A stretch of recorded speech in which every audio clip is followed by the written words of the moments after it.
नमस्कार दोस्तों, मैं सुरेंद्र प्रजापत मेरे YouTube और टेलीग्राम चैनल में आप सभी का अभिनंदन व स्वागत करता हूं। दोस्तों, अपन पढ़ रहे हैं राजस्थान का इतिहास और राजस्थान के इतिहास में अपन पढ़ रहे हैं मेवाड़ राज्य का राजवंश। और मेवाड़ राज्य के राजवंश में अपन ने पढ़ लिया है मेवाड़ का परिचय और बप्पा रावल, और उसके बाद के जो शासक हैं कुमार सिंह तक अपन ने पढ़ लिया है। कुमार सिंह के बाद में दोस्तों अपन बात करते हैं, अगला अपने पास में शासक आ रहा है, उसका नाम है जेतर सिंह, रावल जेतर सिंह। तो अगला आज का अपना अगला शासक रहेगा, उसका नाम है रावल जेतर सिंह। क्या नाम रहेगा? रावल जेतर सिंह। जेतर सिंह। मैंने दोस्तों एक क्रम आपको बताया था पहले भी मेवाड़ राज्य के राजवंश में, यानी मेवाड़ राज्य के राजवंश में आपको मैंने क्रम बताया था कि मेवाड़ के अंदर अकाल पड़ा था। अकाल पड़ते ही सरकार ने अलर्ट जारी कर दिया। अलर्ट जारी करने के बाद में हम सब में शक्ति आ गई। शक्ति आने के बाद में रण में गए। रण में क्षत्रिय योद्धा यानी क्षेम सिंह और एक मिलता है राहप। राहप ने सिसोदा गांव जाकर राणा की उपाधि धारण कर ली और सिसोदिया वंश की स्थापना कर ली। ये बात अपन ने पढ़ी थी। इसके बाद में क्षेम सिंह के दो पुत्र सामंत कुमार यानी सामंत सिंह और कुमार सिंह। सामंत सिंह का उल्लेख मिलता है, उनकी शादी कहाँ पर हुई थी? सामंत सिंह के बारे में कहा जाता है कि अजमेर के पृथ्वीराज चौहान तृतीय की बहन पृथ्वीराज प्रभा के साथ में।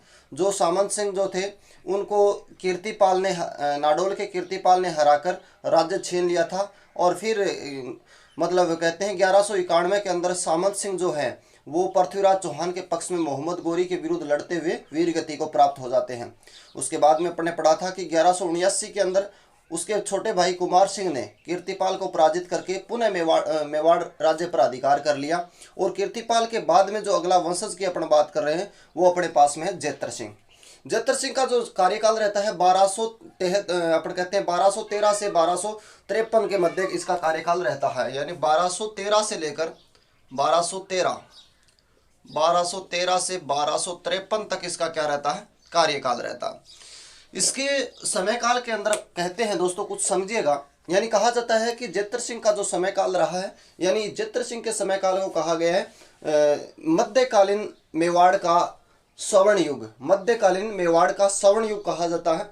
और इसके समय जो राजधानी थी, यानी राजधानी क्या थी? इनके समय जो राजधानी थी वो थी नागदा। नागदा दोस्तों उदयपुर में पड़ता है। और इनके बाद में जो इन्होंने राजधानी दूसरी बनाई थी उसका नाम था चित्तौड़। तो क्यों बनाई थी, कारण क्या रहा होगा, इसके मध्य अपन बातचीत करते हैं। कहा जाता है कि दोस्तों इनके जो यानी कार्यकाल की स्थिति थोड़ी सी अपन यहाँ पर समझिएगा। यानी ये जो क्षेत्र पड़ता है ये मेवाड़ है। क्या है ये क्षेत्र? मेवाड़ है। मेवाड़ का शासक कौन है? जेतर सिंह है। मेवाड़ का शासक कौन है? जेतर सिंह। जेतर सिंह के दोस्तों दो सेनापति हुआ करते थे। कौन थे? जेतर सिंह के दो सेनापति। एक का नाम था बालक सिंह। क्या नाम था? बालक सिंह। एक का नाम था बदन सिंह। क्या नाम था? बदन सिंह। देखो, जेतर सिंह मेवाड़ के शासक थे और इनके कितने? दो सेनापति हुआ करते थे। आप थोड़ा समझने की कोशिश कीजिएगा।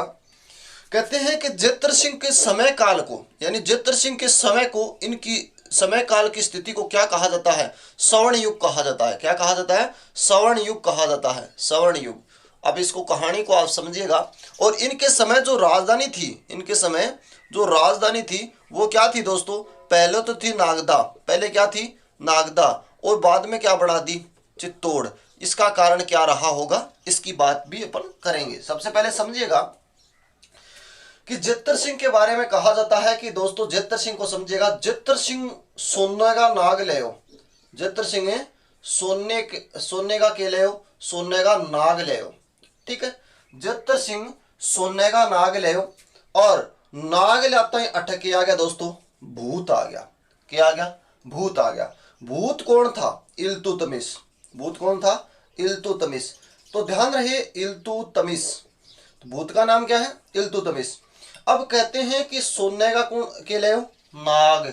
सोने का के ले? नाग। नाग लेना अटक आ गया भूत, और भूत का नाम क्या है? इल्तुतमिश। समझ में आई बात? अब आगे से जो अपन बात करें, इल्तुतमिश को जेतर सिंह ने बुरी तरह से पीटा, बुरी तरह से हरा दिया। हराने के बाद में इसको ये हो गया नाराज। ये क्या हो गया? नाराज। नाराज होने के बाद में ओठ सीधो जाके नाग के लगा दी, आग लगा दी। नाग के लगा दी, आग लगा दी। तो जेतर सिंह अचानक ही क्या काम करता है? नाग तो आग लागी, आग लागता है और छोड़ दिया चित्ता। क्या छोड़ दिया? चित्ता, यानी कट चले गयो। चित्तौड़गढ़ चले गए हो, कट चले गए हो, चित्तौड़गढ़ चले गए हो। तो इस क्रम को आप समझिएगा। मैं आपको ये समझा रहा हूं कि रावल जित्तर सिंह की बात करते हैं, इसके समय काल को 1273 से 1253 ईस्वी के मध्य इसका समय काल रहा है। और ये जो मेवाड़ का शासक था, इसके दो सेनापति हुआ करते थे, एक का नाम था बालक सिंह, दूसरे का नाम था बदन सिंह। इसके समय काल को मध्यकालीन मेवाड़ का स्वर्ण युग कहा जाता है। इसकी प्रथम राजधानी जो चल रही थी वो नागदा थी, और इसने राजधानी किसको बनाया था, यानी चित्तौड़ को बनाया था। ठीक है, यानी मेवाड़ की तीसरी राजधानी कह सकते हैं। पहली नागदा बनाई थी बप्पा रावल ने, दूसरी अल्लट ने बनाई थी, और अहाड़, और तीसरी जो राजधानी थी ये नागदा, और चौथी सॉरी नागदा थी, और उसके बाद में जो अगली राजधानी बढ़ती है वो कौन सी होगी, चित्तौड़ होगी। तो चित्तौड़ राजधानी किसने बनाई थी, प्रश्न यही है कि चित्तौड़ राजधानी किसने बनाई थी, जित्तर सिंह ने बनाई थी। नागदा राजधानी किसने बनाई थी, बप्पा रावल ने बनाई थी। अहाड़ राजधानी किसने बनाई थी, अल्लट ने बनाई थी। इस प्रकार से हमें जानकारी मिलती है। तो जित्तर सिंह की पहली राजधानी नागदा, दूसरी राजधानी चित्तौड़गढ़, बस इतनी सी बात आपको याद रखनी है। आगे समझिएगा, यानी जित्तर सिंह सोनेगा, जित्तर सिंह यहां से चले, जित्तर सिंह सोनेगा के ले नाग ले, जित्तर सिंह सोनेगा के ले नाग ले, नाग लेना उठ के आ गया, भूत आ गया। भूत कौन था, इल्तुतमिश। इल्तुतमिश को जित्तर सिंह ने बुरी तरह से पीटा, यानी इल्तुतमिश को जित्तर सिंह ने बुरी तरह से पीटा। पीटने से ये नाराज हो गया, नाराज होकर इसने नाग को क्या लगा दी, आग लगा दी। आग लगा दी तो जित्तर सिंह चित्तो लियाने कट चले गए, चित्तौड़ चले गए। ये कहानी क्या बनती है, उसका रूप। यानी जित्तर सिंह के काल को सोने का स्वर्ण काल कहा जाता है। राजधानी नागदा थी, बाद में राजधानी चित्तौड़ बना ली, और भूत यानी भूताला, भूताला का युद्ध लड़ा गया था। इसका देखो दोस्तों कन्फर्म डेट नहीं मिलती, कुछ किताब 1222 बताती हैं, लेकिन कुछ किताब 1221 से लेकर 1229 के मध्य का काल बताती हैं। और भूताला का युद्ध किसके मध्य, इल्तुतमिश के मध्य लड़ा गया था। इस युद्ध के अंदर इल्तुतमिश को जित्तर सिंह ने बुरी तरह से पराजित किया। पराजित करने के बाद इल्तुतमिश गुस्सा हो गया, और गुस्सा होने के बाद में जानकारी मिलती है कि इसने नागदा को आग लगा दी, और जित्तर सिंह को राजधानी कहाँ ले जानी पड़ी, चित्तौड़ ले जानी पड़ी। ये जानकारी मिलती है। तो आइए अब अपन एक चीज और देख लेते हैं। एक चीज के जित्तर सिंह के पुत्र का नाम था तेज सिंह। ये कौन था, पुत्र था तेज सिंह। अब तेज सिंह के बारे में कहा जाता है कि जित्तर सिंह ने क्या किया, नाडोल गया। कहाँ गया, नाडोल गया। नाडोल का दोस्तों एक शासक था, उसका नाम था उदय सिंह। नाडोल का शासक कौन है, शासक का नाम है उदय सिंह, उदय सिंह। और उदय सिंह के पुत्र का नाम है चचिकदेव, चचिकदेव। और चचिकदेव की पुत्री का नाम है, उसका नाम है रूपा देवी। क्या नाम है, रूपा दे या रूपा देवी। कहते हैं कि जित्तर सिंह ने उदय सिंह पर इतना प्रेशर बनाया कि आपकी पोती यानी रूपा देवी का विवाह मेरे पुत्र तेज सिंह के साथ किया जाए। ये इतना इसने प्रेशर डाल दिया, प्रेशर डालकर विवाह करने का उल्लेख मिलता है। ऐसी जानकारी भी हमें यहाँ से मिलती है। यानी नाडोल का उदय सिंह, उदय सिंह का पुत्र चचिकदेव, चचिकदेव की पुत्री रूपा यानी उदय सिंह की पोती हो गई है। तो इसका विवाह अपने पुत्र तेज सिंह के साथ करने पर विवश कर दिया था। ऐसी जानकारी हमें यहां से मिलती है। तो अब इसको नोट कैसे करेंगे वो चीज देखते हैं दोस्तों। आपको समझ में आया होगा यहां तक की बात है। अगली कहानी इसमें अब नोट कैसे करेंगे वो चीज देखते हैं। ये लो अपन बोर्ड के दो पार्टीशन कर देते हैं। सबसे पहले जो क्रम चलेंगे, इसके समय काल को मध्यकालीन मेवाड़ का स्वर्ण युग कहा जाता है। पहली लाइन यही लिखेंगे, इसके समय काल को, इसके समय काल को लिखेंगे दोस्तों, समय काल को मध्यकालीन मेवाड़ का स्वर्ण युग कहा जाता है, कहा जाता है। ठीक है, पहली बात। दूसरी बात दोस्तों लिखेंगे, इनकी प्रथम राजधानी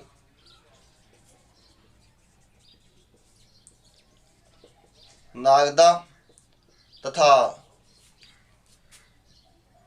उसके बाद दूसरी राजधानी चित्तौड़ थी या चित्तौड़ को बनाई।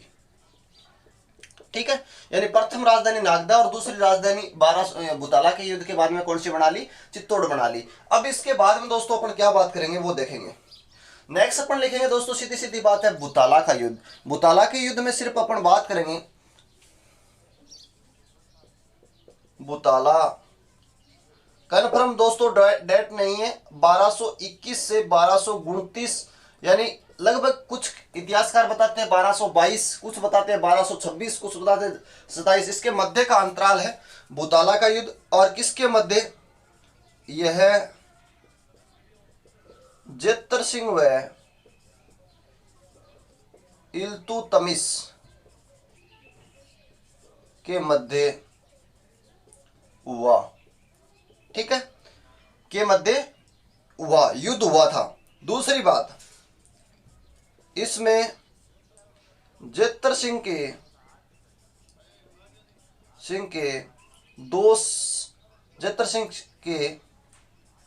बालक सिंह व बदन सिंह दो सेनापतियों ने भाग लिया, ठीक बात है। तीसरी बात, इसमें जेतर सिंह ने इल्तुतमिश को बुरी तरह से पराजित किया, जिससे नाराज होकर इल्तुतमिश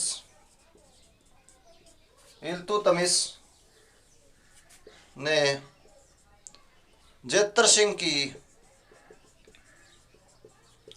नागदा राजधानी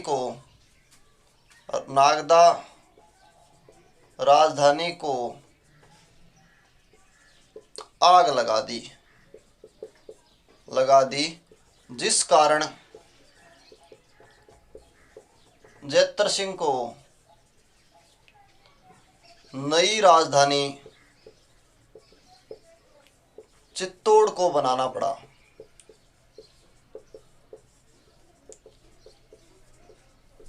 दोस्तों आपको बात समझ में आ रही होगी यहां तक की कहानी। नेक्स्ट जो मैं आपको बताने जा रहा हूं वो है नाडोल के उदय सिंह को। अगली बात लिखेंगे, जेतर सिंह ने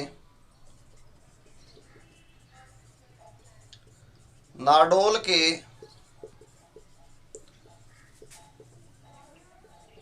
उदय सिंह की पोती तथा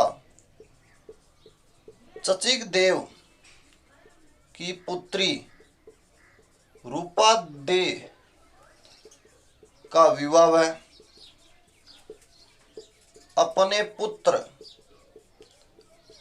तेज सिंह से करने के लिए विवश किया। इतनी जानकारी भी हमें यहां से मिलती है। दोस्तों तो चित्तौड़ की अपन बात करते हैं तो राजस्थान का गौरव चित्तौड़ दुर्ग को कहा जाता है और किलों का सिरोमार भी चित्तौड़ दुर्ग को कहा जाता है। सर्वाधिक क्षेत्रफल वाला दुर्ग भी चित्तौड़ दुर्ग को कहा जाता है और सबसे बड़ा लिविंग फोर्ट भी चित्तौड़ दुर्ग को कहा जाता है। ऐसी जानकारी भी हमें यहां से मिलती है। तो एक बार फिर से अपन रिपीट कर लेते हैं। रावल जेतर सिंह 1213 से 1253 तक कार्यकाल रहता है। इसके समयकाल को मध्यकालीन मेवाड़ का क्या कहा जाता है, स्वर्ण युग कहा जाता है। इन्होंने प्रथम राजधानी क्या बनाई थी, नागदा, और दूसरी राजधानी क्या बनाई थी, चित्तौड़। और इसके समय कौन सा युद्ध लड़ा गया था, बुताला का युद्ध। और इसमें जेतर सिंह किस के मध्य, जेतर सिंह और इल्तुतमिश के मध्य लड़ा गया था। इसमें जेतर सिंह के दो सेनापति कौन थे, बालक सिंह और बदन सिंह दो सेनापति थे।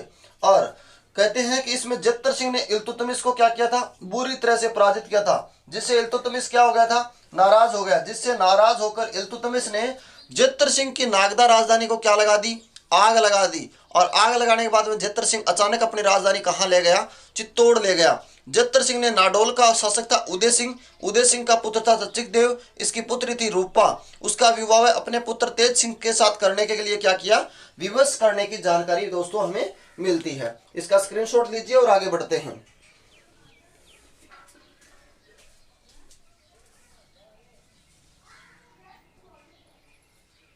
ले लिया होगा दोस्तों स्क्रीनशॉट, आगे चलें। अगले शासक की बात करते हैं तेज सिंह के बारे में।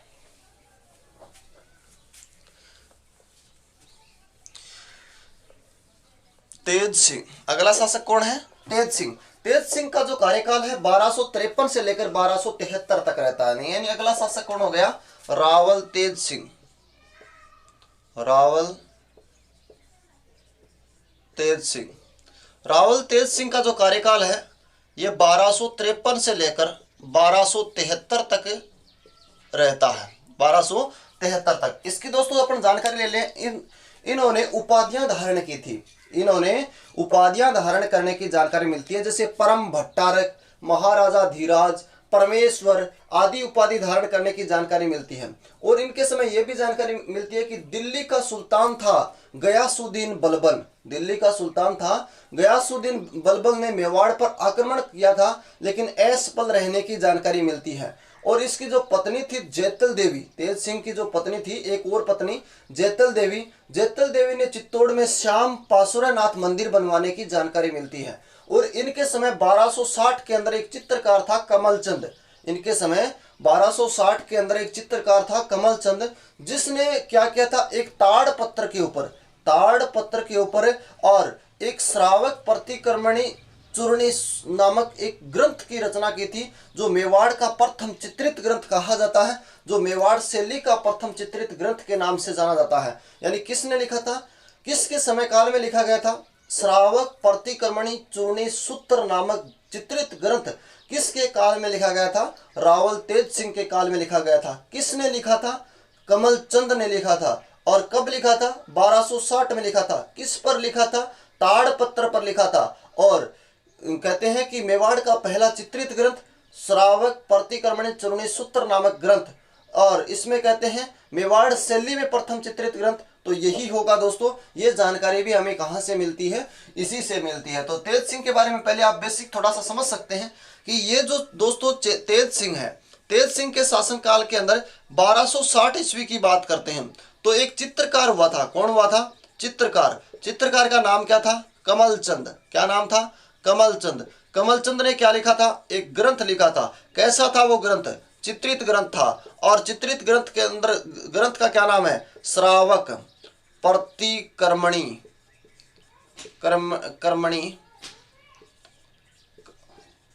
कर्मणी चूर्णी सूत्र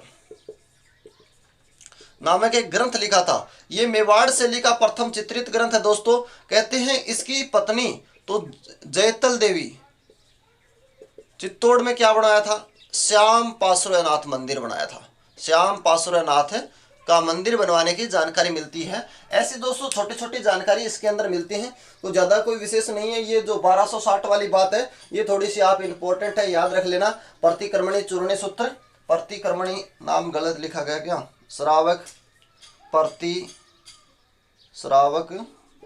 प्रतिक्रमणी चूर्णी सूत्र नामक एक ग्रंथ लिखा गया था, ऐसी जानकारी हमें मिलती है। तो दोस्तों अब इसको नोट कैसे करेंगे वो आइए मेरे साथ में, मैं आपको बताता हूं कैसे नोट करना है। आप अपनी कॉपी लीजिए, साथ साथ में लिखते रहिए। इसको दो भागों में विभाजित कर देते हैं। पहले लिखेंगे दोस्तों उपाधि, लिखेंगे महाराजा धीराज। महाराजा धीराज, परमेश्वर और परम भट्टारक इसकी उपाधि थी। ठीक है, ये बात भी आपको ध्यान रखनी है। नेक्स्ट बात दोस्तों, अपन इसके बारे में क्या बात कर रहे थे, यानी इनके समय दिल्ली सुल्तान गयासुद्दीन बलबन ने, इनके समय दिल्ली सुल्तान गयासुद्दीन बलबन ने मेवाड़ पर आक्रमण किया परंतु असफल रहा, असफल रहा। दूसरी बात दोस्तों, असफल रहा। अगली बात, इनकी पत्नी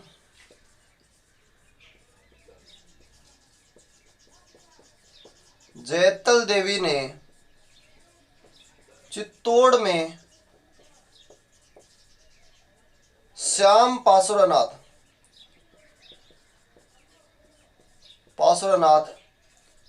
मंदिर बनवाया।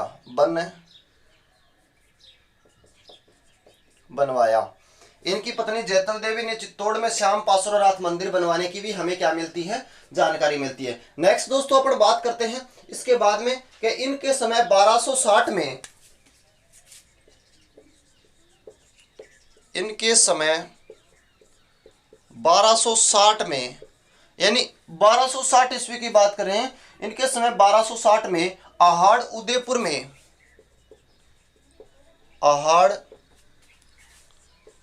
उदयपुर में चित्रकार कमलचंद, चित्रकार का नाम क्या है, कमलचंद। कमलचंद ने ताड़पत्र पर श्रावक, ताड़पत्र पर दोस्तों एक ग्रंथ लिखा गया है, श्रावक प्रतिक्रमण या कर्मणि, श्रावक प्रतिकर्मणि चूर्णी नामक ग्रंथ चित्रित किया। यह मेवाड़ का या मेवाड़ शैली का पहला चित्रित ग्रंथ है। यह मेवाड़ का या मेवाड़ शैली का पहला या प्रथम चित्रित ग्रंथ है। तो दोस्तों ये बात आपको ध्यान रहे, जो अपन पढ़ रहे हैं रावल तेज सिंह 1253 से 1273, महाराजा धीराज परमेश्वर परम भट्टारक की इनने क्या उपाधि धारण की थी। इनके समय दिल्ली सुल्तान गयासुद्दीन बलबन ने मेवाड़ पर आक्रमण किया था परंतु असफल रहा था। इनकी पत्नी थी जैतल देवी, एक पत्नी थी रूपा देवी, और जैतल देवी ने चित्तौड़ में श्याम पार्श्वनाथ मंदिर बनाने की जानकारी मिलती है। इनके समय 1260 में आहाड़ उदयपुर के अंदर एक चित्रकार था कमलचंद। कमलचंद ने क्या किया था दोस्तों, एक ताड़पत्र के ऊपर श्रावक प्रतिक्रमणि चूर्णी नामक ग्रंथ चित्रित किया था। यह मेवाड़ का या मेवाड़ शैली का पहला चित्रित ग्रंथ माना गया है। ऐसी जानकारी हमें कहां से मिलती है दोस्तों, रावल तेज सिंह के बारे में मिलती है। तो ये बात आपको समझ में आई होगी, इसका स्क्रीनशॉट ले लीजिए और साथ साथ में आप नोट करते रहिए। अगले शासक की बात करते हैं, ले लिया दोस्तों स्क्रीनशॉट। आगे अगला शासक समर सिंह की बात करते हैं। अगला शासक किसकी बात करते हैं, समर सिंह की बात करते हैं। अब देखिएगा दोस्तों समर सिंह के बारे में, रतन सिंह को अपन सिंगल पढ़ेंगे, समर सिंह के बारे में बात करते हैं। यानी अगला शासक कौन हो जाएगा अपने पास में, रावल समर सिंह। रावल समर सिंह। रावल समर सिंह के बारे में क्या जानते हैं उस चीज को देखिएगा कि रावल समर सिंह जो दोस्तों 1273 से 1302 तक के इसके शासनकाल की हमें जानकारी मिलती है। 1273 से 1302, 1273 से 1302 तक के शासनकाल की इसकी क्या मिलती है, हमें जानकारी मिलती है। अब दोस्तों इनके समय की यदि कुछ अपन बात करेंगे कि इनके समय जो प्रसिद्ध विद्वान जो हुए थे, यानी रतन प्रभ सूरी है, वेद शर्मा है और भाव शंकर है, पासुर चंद्र है और शुभ चंद्र है, ये इनके समय प्रसिद्ध विद्वान हुए थे। और इनके समय जो प्रसिद्ध शिल्पी हुए थे उनकी यदि बात करते हैं, जैसे करम सिंह है, कल्याण है, पदम सिंह है और केल सिंह है, ये इनके समय क्या हुए थे, प्रसिद्ध शिल्पी हुए थे।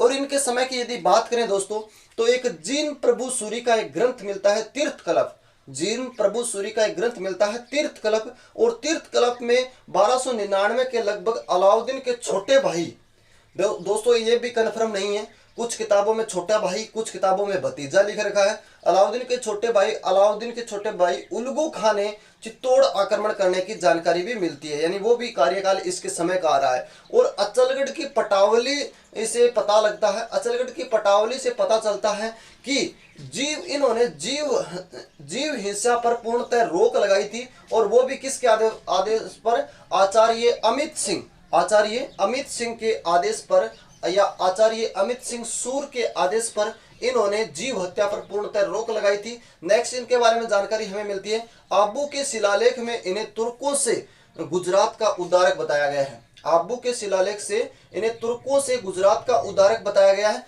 और ये इनके बारे में जानकारी मिलती है। समर सिंह के 8 शिलालेखों के बारे में जानकारी हमें मिलती है। चिरुआ अभिलेख में समर सिंह की जानकारी मिलती है, आबू अभिलेख में समर सिंह की जानकारी मिलती है, और दरीबा अभिलेख में समर सिंह की जानकारी मिलती है, और चित्तौड़ के 5 अभिलेखों में इसकी जानकारी मिलती है। 1278 में मिलती है, 1299 में मिलती है। इस प्रकार से इनकी अलग अलग तरीके से जानकारी मिलती है। समर सिंह के 2 पुत्रों की भी जानकारी मिलती है, एक तो रतन सिंह, दूसरा कुंभकर्ण। दोस्तों रतन सिंह की बात अलग से पूरे वीडियो में करेंगे, यानी इससे पहले कुंभकर्ण की बात सिर्फ इतनी मिलती है कि कुंभकर्ण ने यहाँ से नेपाल चला गया था और नेपाल में जाकर रावल शाखा की स्थापना की थी, ऐसी बस इतनी सी हमें जानकारी मिलती है। तो इसके बारे में अपन नोट करेंगे, यानी रावल समर सिंह के बारे में सबसे पहले अपन क्या नोट करेंगे, लिखेंगे इनके समय, पहली बात दोस्तों अपन इतने लिखेंगे कि इनके 2 पुत्र थे, इनके रतन सिंह व कुंभकर्ण 2 पुत्र थे। ठीक है। दूसरी बात दोस्तों, कुंभकर्ण ने नेपाल जाकर रावल शाखा की स्थापना की। कुंभकर्ण ने नेपाल जाकर रावल शाखा की स्थापना की। नेक्स्ट दोस्तों इसके बाद में अपन क्या बात करेंगे, इनके प्रसिद्ध विद्वान, इनके प्रसिद्ध विद्वान, इनके प्रसिद्ध विद्वानों में दोस्तों अपन अच्छी तरीके से जानते हैं रतन प्रभ सूरी, भवाशंकर और वेद शर्मा। रतन प्रभ सूरी,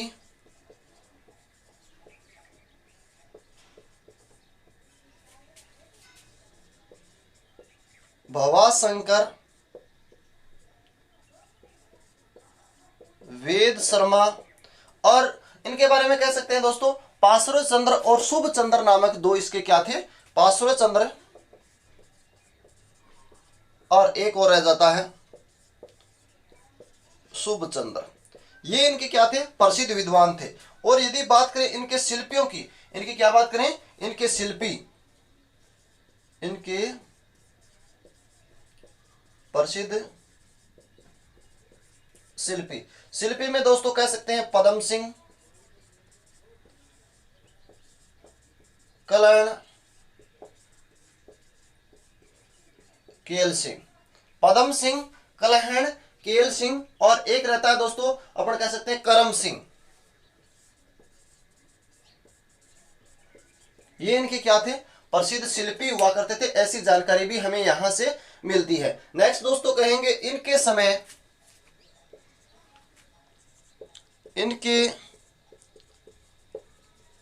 समय काल में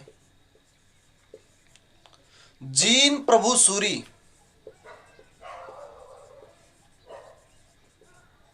के तीर्थ कल्प ग्रंथ में, इनके समय काल में जीन प्रभु सूरी के तीर्थ कल्प ग्रंथ में अलाउद्दीन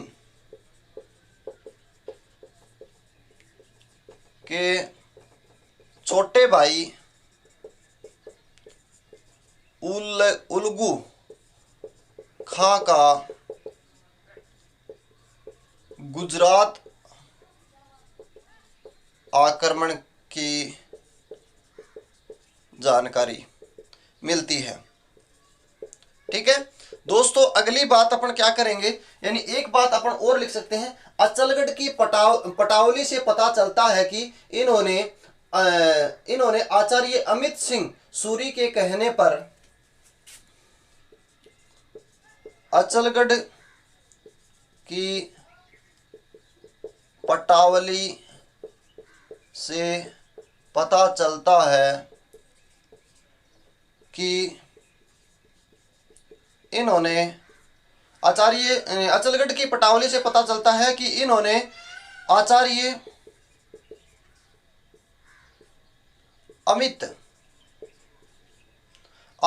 अमित सिंह की आज्ञा पर या उनके आदेश पर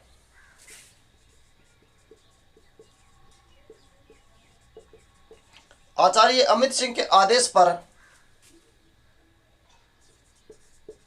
जीव हत्या पर प्रतिबंध लगाया। बस दोस्तों इतनी सी बात यहां से आप और याद रखिएगा। आबू अभिलेख में इसे तुर्कों को गुजरात का उद्धारक बताया है। आबू शिलालेख में